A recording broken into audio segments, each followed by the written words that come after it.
Hello student, आज हम परिमेय संख्याओं का दशमलव निरूपण के अंतर्गत प्रश्नावली 11.1 का प्रश्न हल करेंगे। मैं हूं परमानंद पटेल। स्वागत है आपका आपके अपने चैनल पीएम पटेल क्लासेस पर। तो आइए देखते हैं प्रश्न। बिना भाग दिए निम्न में से शांत एवं अशांत आवर्ती पदों वाली दशमलव संख्याओं को छांटिए। जैसे कि यहाँ पर बोला गया है कि हमको भाग नहीं देना है, बिना भाग दिए जो है बताना है कि इनमें से कौन सा जो है शांत दशमलव है और कौन सा अशांत दशमलव है। तो इसके लिए आपको बता देता हूं, जैसे कि इंट्रोडक्शन वीडियो में आप देख चुके हैं कि जो भी संख्या दिया गया है उस संख्या के हर में अगर हर में जो संख्या है ना, हर में जो संख्या है उसका अगर हम गुणनखंड प्राप्त करें तो उस गुणनखंड में क्या क्या रहे, या तो 2 रहे या 5 रहे या 2 और 5 दोनों रहे। इसको विशेष ध्यान देना है। जो भी संख्या यहां पर दिया गया है उसके हर का अगर हम गुणनखंड करते हैं, अभाज्य गुणनखंड, तो वहां पे या तो 2 रहना चाहिए या फिर 5 रहना चाहिए या फिर 2 और 5 दोनों रहे। उस कंडीशन में वो क्या होगा, शांत दशमलव होता है। और इसके अतिरिक्त अगर कोई अन्य संख्या आ जाए तो उस कंडीशन में वो अशांत दशमलव होगा। तो इसके हिसाब से अगर हम लोग देखें तो यहां पर जो है शांत दशमलव कौन कौन सा हो सकता है। जैसे अगर हम देखें 4/5, इसके हर में कितना है, 5 बोला गया था, 5 रहेगा तो वो शांत दशमलव होगा। तो ये आपका 4/5 जो है शांत दशमलव में आएगा। 8/7 यहां पर हर में 7 है, अशांत दशमलव। ऋण 15/49, 49 का अगर गुणनखंड करोगे तो 7 गुणित 7 आएगा, ये भी अशांत दशमलव। 7/50, तो 50 का आप गुणनखंड करके देखिए। अगर हम 50 का गुणनखंड करते हैं तो यह आ जाएगा 2 दूनी 4, 2 पंछे 10, फिर आ जाएगा 5 पंछे 25, फिर 5 एकम 5। तो इसके हर का गुणनखंड करने पर यहां पर क्या मिल रहा है हमको, 2 और 5 मिल रहा है। इसलिए आपका 7/50 भी शांत दशमलव होगा। और इसके बाद 3/28, 28 का गुणनखंड करके देखिए, ये हो जाएगा 2 एकम 2 चौक 2 सत्ते और 7 एकम। 2 तो है ठीक है, लेकिन क्या जा रहा है, 7 भी आ रहा है। इसलिए इतने में से जो है केवल 2 संख्या जो है 4/5 और 7/5, 7/50, ये दोनों जो है शांत दशमलव हैं। और बाकी जो बच गए वो क्या होंगे, अशांत दशमलव होंगे। कौन कौन सा है अशांत दशमलव के लिए, यह है 8/7, ऋण 15/49 और 3/28। तो इस प्रकार से हम पहचान सकते हैं बिना भाग दिए कि कौन सा शांत दशमलव है और कौन सा अशांत दशमलव है। दूसरा प्रश्न देखते हैं। निम्न परिमेय संख्याओं को दशमलव रूप में बदलिए। अब यहां पर आपको दिया गया है 3/5, इसको हम भाग दे करके जो है दशमलव के रूप में बदलेंगे। तो यहां पर 3/5 है, इसका मतलब 5 से भाग देंगे हम किसको, 3 को। क्योंकि 3 जो है 5 से छोटी संख्या है तो हम एक बार भी यहाँ पे भाग नहीं दे पाएंगे। 5 एकम भी करते हैं तो 5 बड़ी संख्या हो जाती है। तो यहाँ पर लिखेंगे 5 शून्यम 0। अब घटा दीजिए, कितना आएगा, 3।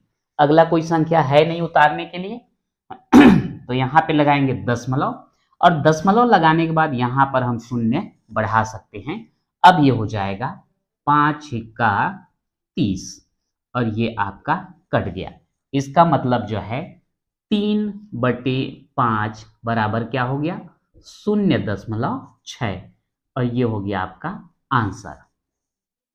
ऐसे ही हम दूसरा देखते हैं, इसमें 4/25, यहां पर 25 से हम भाग देने वाले हैं किसको, 4 को। यहां पर भी वही स्थिति आता है, ये 25 बड़ा है और 4 जो है छोटा है। यहां भी आपको 0 बार देना पड़ेगा, 25 शून्यम 0, कितना बचेगा 4।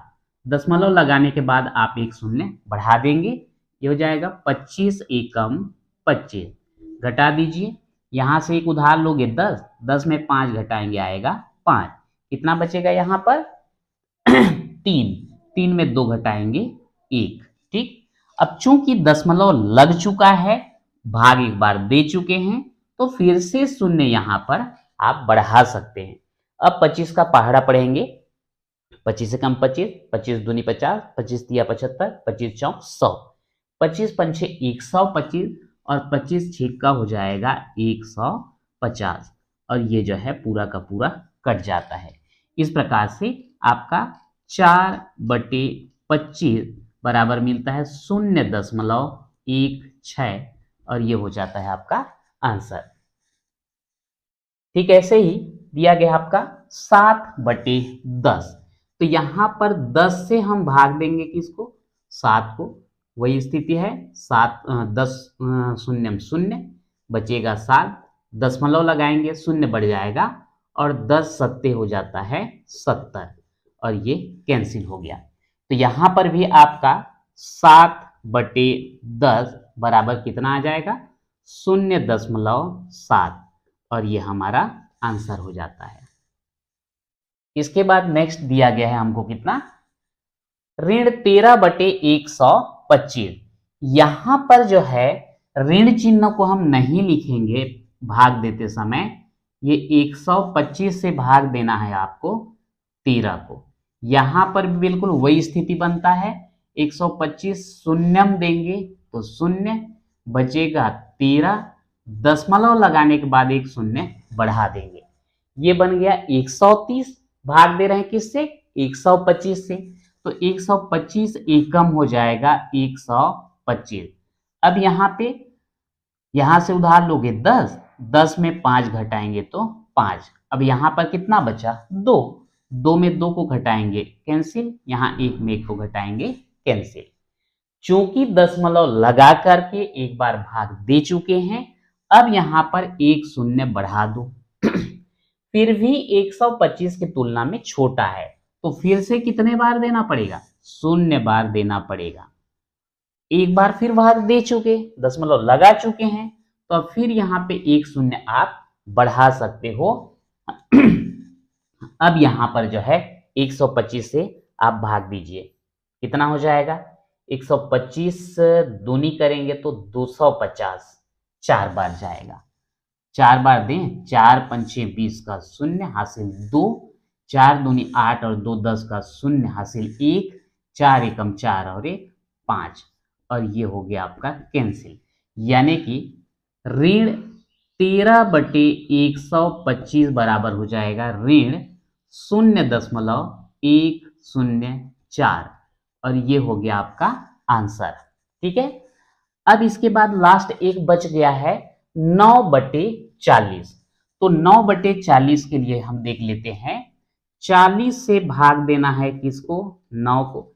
यहां पर भी वही कंडीशन है, 40 से 9 को भाग देंगे 0 बार देना पड़ेगा, 40 शून्यम 0 बच गया 9, दशमलव लगाओगे 0 बढ़ाओगे तो 40 से कम 40, और 40 दूनी कितना हो जाएगा 80, घटाएंगे तो कितना बचेगा 10, दशमलव लग चुका है, फिर से एक 0 जो है यहाँ पर बढ़ाया जा सकता है, फिर से देंगे 40 दूनी 80, अब बचेगा हमारे पास कितना 20, फिर से हम यहाँ पे 0 बढ़ाएंगे, अब देंगे 5 बार, 5 शून्यम 0 और 5 चौक 20, और ये हो गया आपका कैंसिल। यानी कि 9/40 बराबर 0.225, और ये हो गया आपका आंसर। तो इस प्रकार से देखें हमने कि यहाँ पर भाग दे करके जो है कैसे दशमलव में बदल सकते हैं, और पहला प्रश्न में हमने ये देखा कि बिना भाग दिए हम कैसे पता करेंगे कि वो शांत दशमलव है या अशांत दशमलव है। तो आज के वीडियो में इतना ही, मिलते हैं नेक्स्ट वीडियो में।